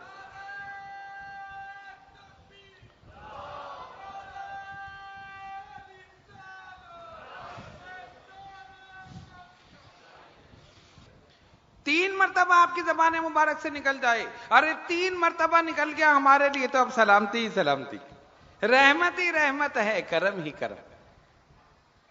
سرکار نے غصہ نہیں فرمایا، معاف فرما دیا۔ ارے وہ تو رحمت للعالمین، شفیع المذنبین۔ تو عرض یہ کر رہا تھا کہ جب قبیلہ بنو تمیم کے لوگوں نے پکارا، خالق کائنات نے فوراً آیت ربانی نازل فرمائی۔ اچھا اب سوال یہ پیدا ہوا، ہم پکارے نہیں تو حضور علیہ الصلوۃ والسلام باہر کیسے تشریف لائیں گے؟ اللہ نے فرمایا نا پکارو مت، ان الذین ینادونک من وراء الحجرات اکثرهم لا یعقلون۔ اے محبوب، جو آپ کو حجرے کے باہر سے پکارتے ہیں اکثر بے عقل ہیں۔ وَلَوْ أَنَّهُمْ صَبَرُوا، اگر یہ صبر کرتے، حَتَّى تَخْرُجَ إِلَيْهِمْ، کہ آپ خود ان میں تشریف لے آتے، لَكَانَ خَيْرًا لَهُمْ، تو ان کے لیے بہتر تھا۔ تب یہ سوال پیدا ہوا یا نہیں ہوا کہ مولا ہم پکاریں گے نہیں تو خبر کیسے ہوگی، اور جب خبر نہیں ہوگی تو حضور علیہ الصلوۃ والسلام کیسے باہر تشریف لائیں گے؟ جب ہم یہ سوال کریں گے یقیناً جواب یہی ملے گا، ارے کم عقلو، خبر تو اسے کی جاتی ہے جو بے خبر، خبر اسے کی جاتی ہے جو بے خبر ہو، بتایا اسے جاتا ہے جسے پتہ نہ ہو۔ ارے جو محبوب، جو رسول فرش پر رہ کر عرش کی خبریں دے رہا ہو، وہ نہیں جانتا کہ کون آیا ہے، ان کو نہیں پتا کہ کون آیا ہے؟ ارے وہ سب جانتے ہیں۔ اللہ تبارک و تعالیٰ نے تمام علم انہیں عطا فرما دیا، یہاں تک کہ قیامت تک ہونے والے واقعات حضور نے بیان فرما دیا، سب کچھ بیان فرما دیا، کیسے خبر نہ ہو؟ ادب کرو میرے حبیب کی بارگاہ۔ تو نبی پاک علیہ الصلوۃ والسلام نے ایک جملے میں محمود غزنوی کے تینوں شبہات کو دور کر دیا، اس کو سکون ہو گیا، اطمینان ہو گیا۔ اس نے حالانکہ عرض نہیں کی تھی، لیکن سرکار نے دیکھا یہ میرا غلام، یہ میرا امتی، یہ پریشان ہو رہا ہے، خواب میں تشریف لے آئے، ایک جملہ فرما دیا، تینوں سوالوں کے جواب دے دیے۔ یہ شان ہے نبی پاک علیہ الصلوۃ والسلام کی۔ پتہ یہ چلا کہ علم حاصل کرنا ہر مسلمان پر لازم ہے، ضروری ہے، واجب ہے، اور ہم گزشتہ رات اور اس سے پہلے بھی آپ کو بتا چکے ہیں، ہر مسلمان مرد اور عورت عاقل بالغ پر اتنا علم لازم ہے حاصل کرنا کہ جس سے وہ اپنے دین پر عمل کر سکے۔ زیادہ تو جتنا کرے بہت اچھا ہے، لیکن کم سے کم اتنا علم اور اتنا قرآن یاد ہونا ضروری ہے ہر مسلمان مرد عورت کو۔ اور گزشتہ رات ہم آپ کو بتا چکے ہیں بچوں کی تربیت کے حساب سے کہ اپنے بچوں کو قرآن کی تعلیم کے زیور سے آراستہ کرو، کم سے کم 10 سورتیں ہر بچے کو یاد ہونی چاہیے تاکہ وہ اپنی نمازوں کو ادا کر سکے بہتر طریقے سے۔ علم کی اہمیت پر، ایک ہے علم اور ایک ہے دولت۔ دولت جس کے پاس آتی ہے وہ متکبر بن جاتا ہے، اس کے اندر تکبر پیدا ہوتا، اور علم جس کے پاس آتا ہے وہ عاجزی انکساری کا پیکر بن جاتا ہے۔ دولت جس کے پاس ہو یعنی دولت مند، اس کے دشمن زیادہ ہوتے ہیں، اور علم جس کے پاس ہو اس کے دوست زیادہ ہوتے ہیں۔ دولت خرچ کرنے سے گھٹتی ہے، علم خرچ کرنے سے بڑھتا ہے. کوئی کمی آئے گی؟ آپ کو ایک چیز کا علم ہے، آپ نے کسی کو بتا دیا تو کیا وہ آپ کے ذہن سے نکل گیا؟ وہ علم ختم ہو گیا؟ نہیں. جتنا علم سکھاؤ گے اتنا ہی پختہ ہو جائے گا، اتنا ہی پختہ ہوگا. تو دولت خرچ کرنے سے گھٹتی ہے، علم خرچ کرنے سے بڑھتا ہے. دولت مند کے دشمن زیادہ ہوتے ہیں، عالم کے دوست زیادہ ہوتے ہیں. دولت انسان میں تکبر پیدا کرتی ہے، علم انسان کے اندر عاجزی انکساری پیدا کرتا ہے. اسی لیے علم حاصل کرو، اور دین کا علم، تاکہ اس دنیا میں بھی کامیابی ہو اور آخرت میں بھی کامیابی. قرآن نے کہا نون والقلم وما یسطرون، قسم ہے قلم کی اور اس سے لکھے ہوئے نوشتے کی. قسم کھائی.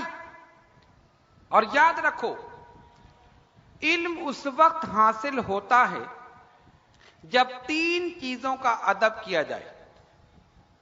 کتنی چیزیں؟ 3 چیزیں. جس سے علم حاصل کیا جائے اس کا ادب، یعنی استاد جس سے آپ علم حاصل کر رہے ہیں. پہلی چیز، جس کتاب سے علم حاصل کیا جائے اس کا ادب، اور جس مقام پر علم حاصل کیا جائے اس کا ادب. یعنی کسی مدرسے میں، کسی کالج میں، اسکول میں علم حاصل کر رہے ہیں نا، اور یہ 3 چیزیں ہوں گی تب علم حاصل ہو. ایک تو پڑھانے والا، ایک پڑھنے والا، اور ایک جو کتاب پڑھائی جائے. اور علم میں کمی بھی اسی وقت رہتی ہے کہ جب ان 3 چیزوں میں سے کسی ایک چیز میں کمی ہو، ایک چیز ناقص ہو. بڑی توجہ سے سنیے. 3 چیزیں جب تک نہیں ہوں گی علم حاصل نہیں ہوگا. پڑھنے والا، پڑھانے والا، اور جو کتاب پڑھائی جائے. یہ 3 چیزیں. اگر پڑھنے والا ناقص ہے تو علم میں کمی رہ جائے گی. مثلا استاد بہت بہترین ہے، زبردست عالم ہے، پڑھانا چاہتا ہے، لیکن شاگرد نکھٹو، کند ذہن ہے، غبی ہے، پڑھتا ہی نہیں. وہ بیچارہ محنت کر رہا ہے، گھنٹوں پڑھا رہا ہے، اس کے سر کے اوپر سے گزر. علم میں کمی رہے. یا پڑھانے والا ناقص، یعنی پڑھنے والا بہت ذہین ہے، علم حاصل کرنا چاہتا ہے، لیکن استاد توجہ نہیں دیتا، علم میں کمی رہ جائے گی. یا جو کتاب پڑھائی جائے وہ ناقص، علم میں کمی رہ جائے گی. مثلا استاد بہترین ہے، وہ پڑھانا چاہتا ہے، شاگرد ذہین ہے، پڑھنا چاہتا ہے، لیکن جو کتاب پڑھائی جا رہی ہے اس میں علم نہیں. مثلا کوئی ڈائجسٹ لے کر بیٹھ گئے، کوئی کہانی کی کتاب لے کر بیٹھ گئے، کوئی ایسی چیز، ایسی کتاب جس میں علم نہیں، علم میں کمی رہ جائے گی. کتنی چیزیں؟ علم میں کمی کب رہتی ہے؟ جب تینوں میں سے ایک ناقص ہو. یا تو پڑھانے والا ناقص، یا پڑھنے والا ناقص، یا جو کتاب پڑھائی جائے وہ ناقص. بات سمجھ میں آ گئی؟ اب یہ بات سمجھ لو تو پھر میں اگلا جملہ بیان کروں اور اپنے نبی کی شان بیان کروں. علم میں کمی اس وقت رہتی ہے یا تو پڑھانے والا ناقص ہو، یا پڑھنے والا ناقص ہو، یا جو کتاب پڑھائی جائے وہ ناقص ہو. اب آؤ اپنے نبی صلی اللہ علیہ وسلم کی شان دیکھو. پڑھانے والا رحمان، قرآن نے کہا الرحمن علم القرآن، وہ رحمان ہے جس نے اپنے حبیب کو قرآن سکھا دی.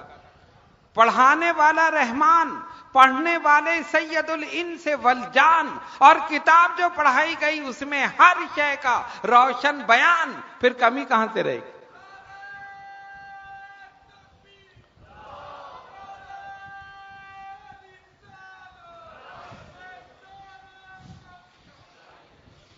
کمی کہاں سے رہے گی؟ ارے ہر شے کا روشن بیان قرآن میں. دنوں کا ذکر قرآن میں، تو راتوں کا ذکر قرآن میں، انسان کا ذکر قرآن میں، تو جنوں کا ذکر قرآن میں، نباتات کا ذکر، حیوانات کا ذکر، جمادات کا ذکر، ہر چیز کا ذکر قرآن میں. کون سی چیز ہے جس کا ذکر قرآن میں نہیں؟ وہی کتاب پڑھائی رحمان نے. کس کو پڑھائی؟ سید الانس والجان صلی اللہ علیہ وسلم. اسی لیے جب لوگوں نے میرے آقا صلی اللہ علیہ وسلم کے علم پر اعتراض کیا کہ یہ جانتے نہیں ہیں. آج بھی ہے نا کچھ لوگ کہتے نہیں جانتے نہیں ہیں. اچھا ایک اور مزے کی بات بتاؤں. ایک اچانک بات ذہن میں آ گئی. ہم سے پوچھتے ہیں, اور آپ نے کبھی غور کیا کہ ہم سے کیوں پوچھتے ہیں؟ بتاؤ حضور کو علم غیب ہے یا نہیں؟ ہم سے پوچھتے علم غیب ہے یا نہیں؟ کیوں بھائی؟ کوئی کسی سے اسی وقت پوچھے گا اس کے متعلق پوچھے گا جو اس کا ہوگا. بات سمجھ میں آ رہی؟ کوئی کسی سے اس کے متعلق پوچھے گا جو اس کا ہوگا. ارے میرے والد کے متعلق مجھ سے پوچھیں گے یا ان سے پوچھیں گے؟ مجھ سے پوچھیں گے نا. یہ جانتے ہیں یہ حضور کے ہیں, حضور ان کے ہیں. یہ حضور کے ہیں, حضور ان کے ہیں. اپنے مولویوں سے کیوں نہیں پوچھتے؟ ہم سے پوچھتے بتاؤ علم غیب ہے یا نہیں. ہم کہتے ہیں ہاں ہے, ہمیں پتا ہے حضور ہمارے ہیں, ہم حضور کے. ہم سے پوچھتے تو ہم کہتے آؤ ہم بتاتے. تو اس زمانے میں بھی تھے, سرکار کے زمانے میں بھی وہیں سے سلسلہ چلا آ رہا ہے. میرے خیال سے انہی کی نسل ہے یہ بھی.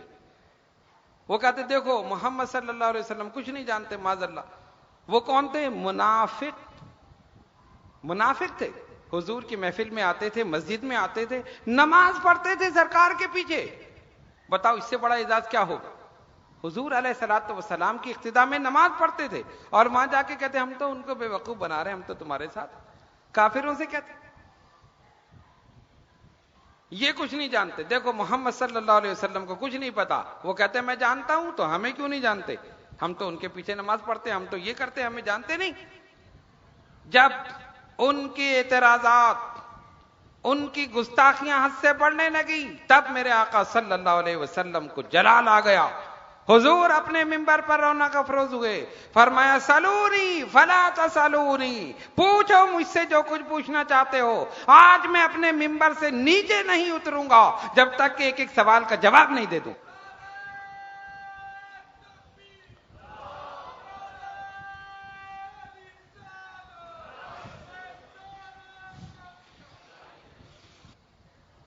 آج میں منبر سے نیچے نہیں اتروں گا جب تک کہ ایک ایک سوال کا جواب نہیں دے دوں. ایک کھڑا ہوا, یا رسول اللہ صلی اللہ علیہ وسلم میرے باپ کا نام کیا ہے؟ فرمایا تیرے باپ کا نام حذیفہ. کوئی کسی کے باپ کا نام بتا سکتا ہے؟ آقا نے اسی وقت بتا دیا.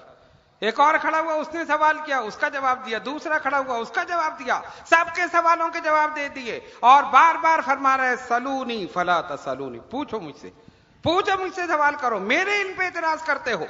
سرکار یہ بتانا چاہتے تھے میری خاموشی کو یہ مت سمجھنا کہ میں کچھ نہیں جانتا, میں سب جانتا ہوں. اور جب ان کی گستاخیاں حد سے بڑھی, پھر نبی پاک علیہ الصلوۃ والسلام نے اپنے علم کا اظہار فرمایا اور اس کو کھڑا کیا. فلاں بن فلاں, کھڑے ہو جاؤ. کھڑا ہو گیا, فرمایا انت منافق اخرج من المسجد, تو منافق ہے, مسجد سے نکل جا. ایک ایک کو نکال دیا. اب وہ گھبرا گیا, ارے یہ تو جانتے ہیں, ہم تو اپنی طرح سمجھ رہے تھے کہ یہ جانتے نہیں. جتنے منافقین تھے سب کو مسجد سے نکال دیا. مسجد سے نکالنا تو آقا کی سنت ہے. اگر کوئی ایسا ملے تو نکال دینا, حضور کی سنت ہے, کوئی مسئلہ نہیں. سنت ہے حضور کی نکالنا, ایسے بدبختوں کو نکال دو, سرکار کی سنت ہے, انہوں نے نکال دیا.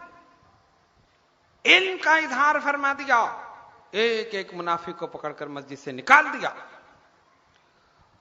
اور ایک اور روایت میں آتا ہے سیدنا فاروق اعظم رضی اللہ تعالیٰ عنہ فرماتے ہیں نبی پاک علیہ الصلوۃ والسلام نے ایک دن ابتدائے آفرینش سے لے کر, یعنی جب سے دنیا قائم ہوئی, اور قیامت قائم ہونے کے بعد جب جنتی جنت میں پہنچ جائیں گے, جہنمی جہنم میں پہنچ جائیں گے, اس وقت تک کے حالات حضور نے بیان فرمائے. بتاؤ اب کوئی کہہ سکتا ہے کہ حضور نہیں جانتے؟ خاموشی عدم علم کی دلیل نہیں, اور سوال کرنا عدم علم کی دلیل نہیں. بات سمجھ رہے ہیں؟ بعض موقع پہ نبی پاک علیہ الصلوۃ والسلام نے سوال کیا, انہوں نے کہا دیکھو دیکھو حضور نہیں جانتے, دیکھو نہیں جانتے, ورنہ کیوں پوچھتے؟ صحابہ سے پوچھ رہے ہیں, دیکھو فلاں سے پوچھ رہے ہیں. ان سے کہا ارے بے وقوف, ایک استاد شاگرد سے سبق کے بارے میں پوچھتا ہے تو کیا شاگرد یہ کہے گا کہ استاد جانتا نہیں ہے؟ سوال کرتے ہیں نا، پڑھانے والا شاگرد سے پوچھتا ہے، ایک دن اس نے پڑھا دیا، دوسرے دن آ کے پوچھ رہا ہے بتاؤ یہ کیا ہے، تو شاگرد کیا یہ کہے گا کہ استاد جی آپ کو معلوم نہیں ہے، آپ کو معلوم نہیں؟ جیسے کہ وہ ایک لطیفہ تھا، ایک صاحب، استاد صاحب جو تھے ٹیچر، اسکول میں آئے، بچے سے پوچھا سومناتھ کا مندر کس نے توڑا؟ بچوں نے کہا ہم نے نہیں توڑا۔ وہ سمجھے پتہ نہیں اسکول کی کوئی چیز ہوگی، سومناتھ کا مندر تو انڈیا میں تھا نا، کسی نے توڑا؟ نہیں استاد جی ہم نے نہیں توڑا۔ اتنی دیر میں ہیڈ ماسٹر صاحب آ گئے، انہوں نے کہا کیا ہو رہا ہے؟ انہوں نے کہا ہیڈ ماسٹر صاحب میں ان بچوں سے پوچھ رہا ہوں سومناتھ کا مندر کس نے توڑا؟ یہ کہتے ہیں ہم نے نہیں توڑا۔ انہوں نے کہا کسی نے بھی توڑا ہو پیسے تمہاری تنخواہ میں سے کٹیں گے۔ ان کو بھی نہیں پتا تھا کس نے توڑا، وہ جانتے ہی نہیں تھے۔ تو اللہ ماشاء اللہ سب کا حال ایسے ہی ہے، جتنے پڑھانے والے اور جتنے پڑھنے والے، ان کی کیفیت یہی ہے۔ تو کہنے کا مقصد یہ تھا کہ اگر کسی واقعے میں، کسی حدیث میں، کسی روایت میں ایسا ملتا ہے کہ نبی پاک علیہ الصلوۃ والسلام نے سوال کیا، تو یہ بدبخت کیا کہتے ہیں، دیکھو دیکھو حضور کو معلوم نہیں۔ ارے بے وقوف، حضور علیہ الصلوۃ والسلام تو پڑھانے والے ہیں، اور پڑھانے والا تو سوال پوچھ سکتا ہے، عدم ان کی دلیل نہیں ہے، سمجھانے کے لیے بھی پوچھ سکتا ہے، امتحان کے لیے بھی پوچھ سکتا ہے۔ ارے میرے رسول کا علم تو یہ ہے، یہ تو دنیاوی امتحان ہے، قبر میں جو امتحان ہوگا رسول نے وہ بھی پیپر آؤٹ کر دیا۔ جانتے ہو قبر میں کیا امتحان ہوگا؟ دیکھو امتحان وہی ہوتا ہے جو بتایا نہ جائے، اگر بتا دیا جائے تب پھر کیا ہوگا؟ مثال کے طور پہ میٹرک کا پیپر آؤٹ ہو جائے، ہو جاتا ہے آج کل، پہلے سے بتا دیتے ہیں یہ آئے گا، لائن بنی بھی سب کی، بہت سے لوگ آئے تھے تعویذ لینے کے لیے، حضور مسئلہ ہو گیا، دعا کریں پاس ہو جائے۔ کیوں؟ وہ جس کو پیسے دیے تھے نا وہ بھاگ گیا، اب کیا ہوا؟ اب تو نتیجہ دوسرا آئے گا، پیسے دے کے تو رزلٹ پکا تھا۔ اور اس مرتبہ واقعی یہ ہوا، انہوں نے سارا سسٹم ہی چینج کر دیا، سب کے رزلٹ تبدیل ہو گئے۔ کیا ہوا بھائی؟ نہیں ہم نے تو صحیح امتحان دیا تھا، ہم نے بالکل صحیح دیا تھا۔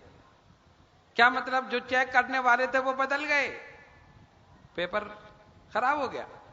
جو پہلے چیک کرنے والے تھے ان کو تو دیا ہوا تھا، کوئی مسئلہ نہیں تھا، پاس کرنا ہی تھا۔ تو امتحان وہی ہوتا ہے جو بتایا نہ جائے، اگر بتایا جائے تو امتحان کیا ہے؟ پھر امتحان نہیں نا۔ اور اگر پیپر آؤٹ ہو جائے تو امتحان کینسل ہو جاتا ہے۔ آپ دیکھ لیں، میٹرک کا پیپر ہو، کسی بھی کلاس کا پیپر ہو، بورڈ کے امتحان ہو رہے ہیں، کسی کلاس کا پیپر آؤٹ ہو جائے، گورنمنٹ کو پتہ چل جائے کہ پیپر آؤٹ ہو گیا، پہلے سے پتہ چل گیا، فوراً کینسل، دوسرا پیپر تیار، دوسرا پیپر تیار۔ اور پیپر آؤٹ ہونے کا مطلب کیا ہے؟ جب بچہ امتحان میں بیٹھے گا، اسٹوڈنٹ بیٹھے گا، اس کو پتا یہ سوال ہیں، یہ جواب، آؤٹ ہو گیا نا پیپر۔ اور جب تک آؤٹ نہیں ہوا وہ نہیں جانتا۔ میرے رسول کی شان دیکھو، جو امتحان ہوا نہیں اس کا پیپر قیامت سے پہلے ہی آؤٹ کر دیا، قبر میں جانے سے پہلے آؤٹ کر دیا۔ اور نہ صرف آؤٹ کیا، نہ صرف سوال بتائے، جواب بھی بتا دیے۔ فرمایا قبر میں 3 سوال ہوں گے، 3 کتنے؟ 3۔ من ربوں کا، تمہارا رب کون؟ ماں دینوں کا، تمہارا دین کیا؟ اور پھر نبی پاک علیہ الصلوۃ والسلام کا چہرہ انور دکھایا جائے گا۔ ما کنت تقول فی حق ھذا الرجل، بتاؤ اس مرد کے بارے میں کیا کہتے تھے؟ کہتے ہو نہیں تھے، دنیا میں کیا کہتے تھے؟ دنیا میں اپنی طرح سمجھتے تھے یا بے مثال سمجھتے تھے؟ اپنے جیسا کہتے تھے یا لاجواب کہتے تھے، بے مثال بے نظیر کہتے تھے؟ فرمایا 3 سوال ہوں گے اور جواب بھی بتا دیں۔ جب پوچھا جائے گا من ربوں کا، مومن، مسلمان، سنی، ربی اللہ، کیا کہے گا؟ ربی اللہ، میرا رب اللہ۔ ماں دینوں کا، دینی الاسلام، میرا دین اسلام۔ ما کنت تقول فی حق ھذا الرجل، اس مرد کے بارے میں کیا کہتے تھے؟ ارے ان کے بارے میں یہ تو وہ ہیں جن پر دنیا میں سلام پڑھا کرتا، یہ وہ ہیں جن پر درود پڑھا کرتا تھا، ارے انہی کی وجہ سے تو یہاں پہنچا ہوں کہ چہرہ دیکھنے کو ملے گا۔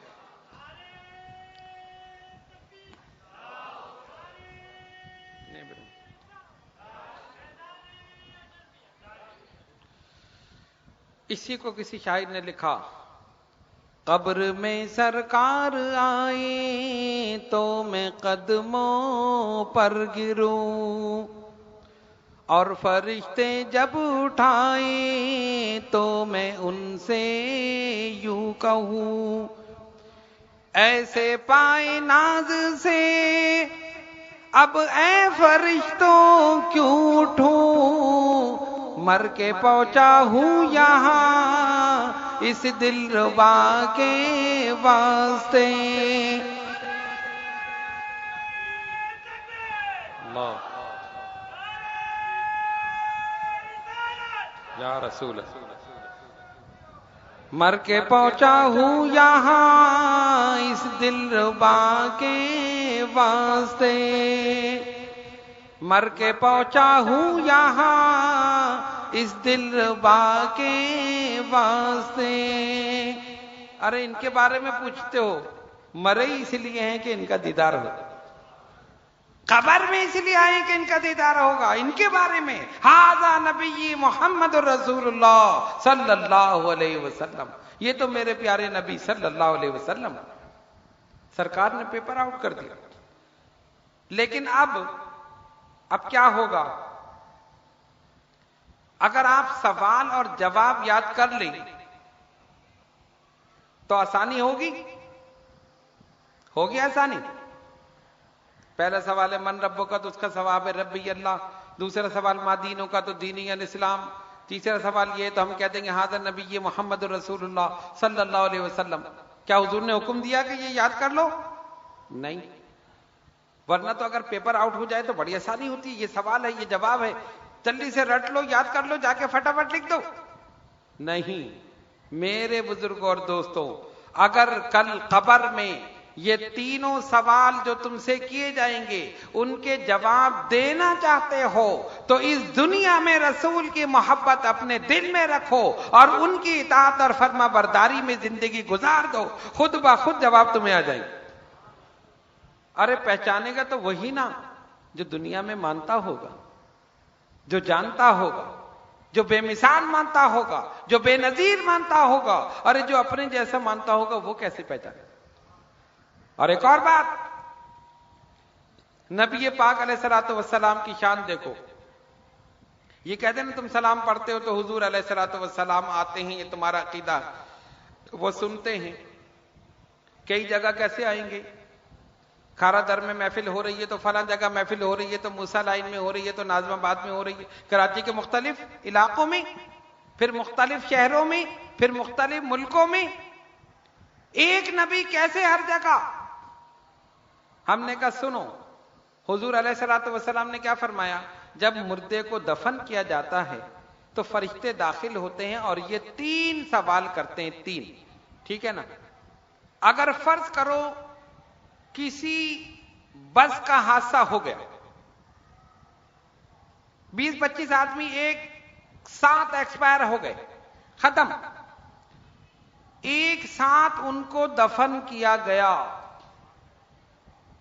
ایک ساتھ، تو حضور نے کیا فرمایا؟ دفن کرنے کے بعد فرشتے آ جاتے۔ تو ایک ساتھ دفن کیا گیا، ایک ساتھ فرشتے آئیں گے یا نہیں؟ ایک ساتھ سوال کریں گے یا نہیں؟ وہ 10 آدمی ایک ہی وقت میں حضور کو اپنے سامنے دیکھ رہے ہیں یا نہیں؟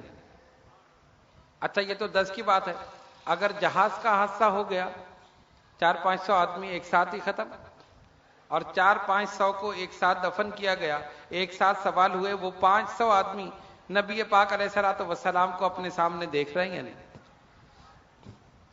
اور یہ تو ایک ملک کی بات ہے، ایک وقت میں پوری دنیا میں کتنے آدمی مرتے ہیں؟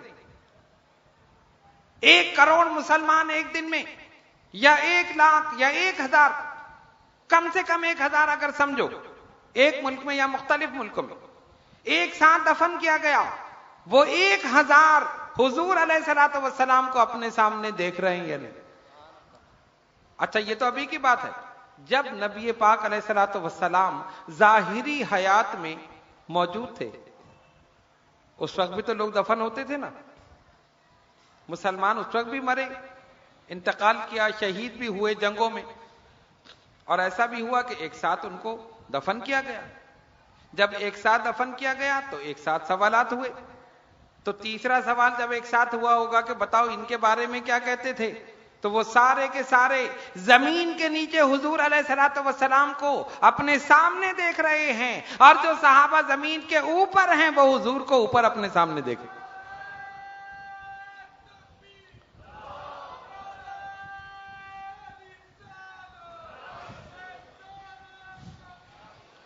کہنے کا مقصد یہ ہے کہ اللہ تبارک و تعالیٰ نے اپنے محبوب صلی اللہ علیہ وسلم کو یہ قدرت، یہ طاقت عطا فرمائی، ایک وقت میں کئی جگہ موجود رہ سکے۔ ارے نبی کی شان تو بلند ہے، ولی کا مقام یہ ہے تو نبی کی شان کیا ہو؟ ایک ولی کئی جگہ موجود رہ سکتا ہے۔ خیر یہ بالکل الگ موضوع ہو جائے گا، اس لیے میں واپس اپنے موضوع کی طرف۔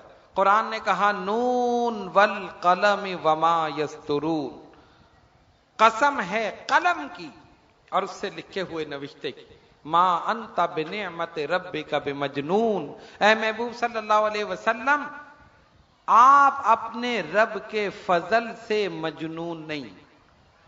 وَإِنَّ لَكَ لَأَجْرًا غَيْرَ مَمْنُونَ، آپ کے لیے نہ ختم ہونے والا اجر۔ اب اس پر ایک بات کر کے پھر میں اپنی گفتگو ختم کروں۔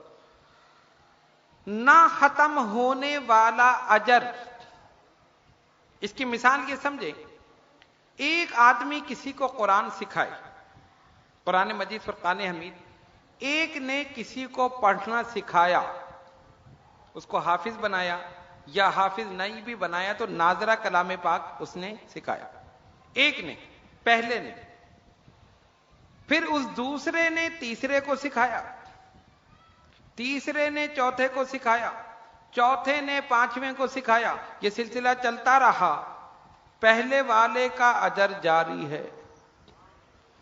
جس نے سب سے پہلے سکھایا اس کو اجر ملتا رہے گا، اس لیے کہ وہ نہ سکھاتا تو دوسرا کیسے سکھاتا، اور دوسرا نہ سکھاتا تو تیسرا کیسے سکھاتا، تیسرا نہ سکھاتا تو چوتھا کیسے سکھاتا، یہ پوری لائن چلتی جائے گی، لیکن پہلے والے کا اجر ختم نہیں ہوگا، پہلے والے کا اجر ختم نہیں ہوگا۔ اسی طرح یہ تو قرآن ہے نا، کسی نے علم دین کسی کو سکھایا، اس شاگرد نے آگے سکھایا، پھر اس نے آگے سکھایا، پہلے سکھانے والے کا اجر جاری ہے، آگے شاگرد بنتے جا رہے ہیں، نسل در نسل سلسلہ چل رہا ہے، لیکن پہلے والے کا اجر ختم نہیں ہو۔ اب علم دین میں دیکھو، قرآن مجید فرقان حمید میں دیکھو، حدیث میں دیکھو، فقہ میں دیکھو، کسی چیز میں دیکھو، جب دیکھتے دیکھتے پہنچو گے تو آخر میں ذات پاک محمد مصطفیٰ صلی اللہ علیہ وسلم نظر آئے گی۔ قرآن سب سے پہلے حضور نے سکھایا، حدیث سب سے پہلے حضور علیہ الصلوۃ والسلام نے بیان فرمائی، اور دین اسلام حضور علیہ الصلوۃ والسلام نے سکھایا، تبلیغ حضور نے شروع فرمائی، ہر چیز میں اول حضور ہیں، سلسلہ قیامت تک جاری رہے گا، پہلے والے کا اجر یعنی نبی پاک علیہ الصلوۃ والسلام کا اجر قیامت تک جاری رہے گا۔ وَإِنَّ لَكَ لَأَجْرًا غَيْرَ مَمْنُونَ، اے محبوب صلی اللہ علیہ وسلم آپ کے لیے نہ ختم ہونے والا اجر ہے۔ اے رسول یہ سلسلہ تو قیامت تک جاری رہے گا، جتنے لوگ ہدایت پاتے رہیں گے، جتنے اسلام قبول کرتے رہیں گے، جتنے تبلیغ کرتے رہیں گے، محبوب یہ سب آپ ہی کی دم سے تو ہے، یہ سب آپ ہی کی وجہ سے ہے۔ اگر آپ قرآن نہ پڑھتے تو یہ لوگ کیسے پڑھتے، اگر آپ نہ پڑھاتے تو یہ کیسے پڑھتے، آپ تبلیغ نہ کرتے تو یہ کیسے مسلمان ہو۔ وَإِنَّ لَكَ لَأَجْرًا غَيْرَ مَمْنُونَ وَإِنَّكَ لَعَلَىٰ خُلُقٍ عَظِيمٍ، اے محبوب صلی اللہ علیہ وسلم آپ حسن اخلاق کے عظیم ترین مقام پر فائز ہیں۔ جس کو دیکھنا ہو میرے رسول کی سیرت کو دیکھیں، جنہوں نے پتھر مارے جسم مبارک کو لہو لہان کیا، ان کے لیے بھی دست مبارک دعا کے لیے اٹھاتے، مولا یہ مجھے جانتے نہیں، انہوں نے مجھے پہچانا نہیں، یہ جو مجھ پر ظلم کر رہے ہیں اس لیے کہ مجھے جانتے نہیں، یہ نہیں جانتے میں ان سے کتنی محبت رکھتا ہوں. مولا ان کو معاف فرما. ذرا سا اگر پیشانی مبارک پر بل آ جاتا خالق کائنات عذاب نازل کر دیتا. اللہم ایدی قومی فإنہم لا یعلمون. مولا میری قوم کو معاف فرما دے، اس نے مجھے پہچانا ہی نہیں. ظلم کرتے تھے. طائف کی تاریخ اٹھا کر دیکھ لو. حضور علیہ الصلوۃ والسلام کے جسم مبارک پر سنگ باری کرتے تھے، جسم مبارک لہو لہان ہو جاتا. ہنستے تھے، مذاق اڑاتے تھے، ٹھٹا کرتے تھے، یہ نبی ہیں، ارے ان کو تو بچانے والا خدا بھی نہیں معاذ اللہ. اور کیا کہتے تھے؟ کوئی کہتا تھا تم پر سے بلا کیوں ہٹ نہیں جاتی، ہمارے دفن ہونے کو زمیں کیوں پھٹ نہیں جاتی. کوئی کہتا تھا میں ایسے خدا سے ڈر نہیں سکتا کہ جو اپنے پیغمبر کی حفاظت کر نہیں سکتا، کہ جو اپنے پیغمبر کی حفاظت کر نہیں سکتا. صحابہ نے عرض کی یا رسول اللہ صلی اللہ علیہ وسلم، حضور اب انتہا ہو گئی، سرکار ان کے لیے دعائے ضرر فرما دیجئے، زمین پھٹ جائے یہ اس کے اندر سما جائیں، یا آسمان سے آگ برس اٹھے اور یہ سب ختم ہو جائے. آقا دو جہاں، فخر کون و مکان، باعث تخلیق انس و جاں جناب محمد الرسول اللہ صلی اللہ علیہ وسلم نے جب یہ دیکھا، حضرت جبریل علیہ السلام کھڑے ہیں. جبریل میرے محبوب کی پیشانی پہ بل بھی اگر آ جائے اس قوم پر عذاب نازل کر دو، ختم کر دو. رحمت للعالمین نے جب یہ دیکھا فوراً دعا کے لیے ہاتھ اٹھا دیا. جناب رحمت للعالمین نے سن کے فرمایا کہ میں اس دہر میں قہر و غضب بن کر نہیں آیا، کہ میں اس دہر میں قہر و غضب بن کر نہیں آیا.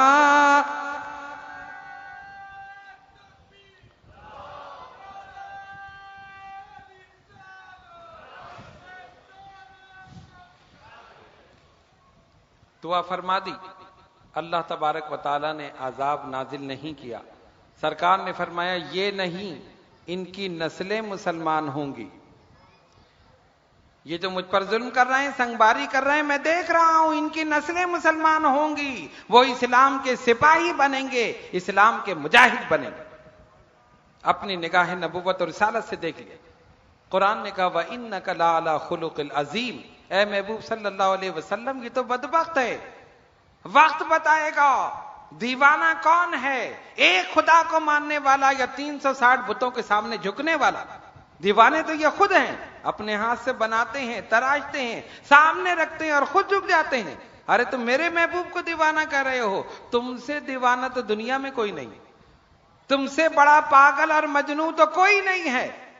اسی لیے میرے آقا نے فرمایا ان خداؤں کو مت پوجو جن کو تم نے بنایا ہے، اس خالق و مالک کو مانو جس نے تمہیں بنایا. خدا مجبور نہیں ہوتا، خدا مختار ہوتا ہے. اپنے ہاتھ سے بناتے ہو اور ان کے سامنے جھک جاتے ہو، یہ کیسی بات ہے؟ تو پہلی آیت میں قلم کی قسم کھائی، اور قلم ایک لکھنے کا آلہ ہے، اور قلم وہی لکھتا ہے جو لکھنے والا لکھے. قلم خود نہیں لکھتا، جس کے ہاتھ میں ہو وہ جیسا لکھے وہ لکھتا. اسی لیے قلم کو برا مت کہنا، قلم کو کبھی برا مت کہنا. کیوں؟ قلم گستاخی رسول لکھتا ہے اگر کسی گستاخ رسول کے ہاتھ میں.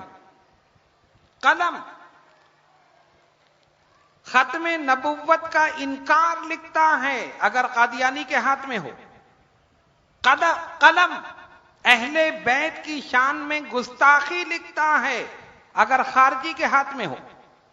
اور قلم نعت نبی لکھتا ہے اگر حضرت حسان کے ہاتھ میں، قلم مدحت مصطفیٰ لکھتا ہے اگر سعدی اور جامی کے ہاتھ میں ہو، اور قلم علم اور فضل کے دریا بہاتا ہے اگر امام احمد رضا کے ہاتھ میں۔ قلم کو برا نہ کہو، جس نے ہاتھ میں لیا جیسا چاہا اس نے لکھ دیا۔